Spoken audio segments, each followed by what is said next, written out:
আর এই চিকেনটা বানানোর জন্য আমি নিয়েছি বাদাম, গোটা গরম মশলা, গোটা জিরে, ধনে, মৌরি সব কিছু নিয়ে একটু রোস্ট করে নিয়ে গুঁড়ো করে নিয়েছি।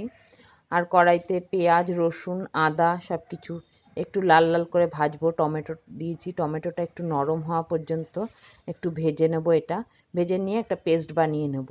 এবার কড়াইতে দেবো পেঁয়াজ ফোড়ন। পেঁয়াজটা ভাজা হবে না, এমনি কাঁচা থাকতেই দিয়ে দেবো চিকেনটা। চিকেনের সাথে একসাথে ভাজা হবে। চিকেনটা দিয়ে একটু লালচে লালচে করে বাদামি কালারের একটু ভাজবো। চিকেন ভাজা হয়ে গেলে ওই যে মশলাটা করে রেখেছিলাম, আদা রসুনের পেস্টটা সব কিছু দিয়ে দিয়েছি ওর মধ্যে। দিয়ে এবার মশলাটা কষাবো। কষানো হয়ে গেলে এর মধ্যে লবণ, জিরের গুঁড়ো, হলুদের গুঁড়ো, ধনের গুঁড়ো সব কিছু গুঁড়ো মশলাগুলো দিয়ে আবার একটু কষাবো। কষতে কষতে বলি, এইরকম চিকেন একটা ভাত, রুটি সব কিছুর সাথে খাওয়া যাবে আর খেতেও খুব সুস্বাদু হবে। এবার দেখুন আমার চিকেনটা কষানো হয়ে গেছে। এর মধ্যে দিয়ে দিয়েছি ক্যাপসিকাম আর ওই যে রোস্ট করে মশলাটা গুঁড়ো করে রেখেছিলাম সেটা দিয়েছি। দিয়ে মিক্সি ধোয়া জলটা দিয়ে আমি একটু কষাবো, এটা ঝোল দেব না।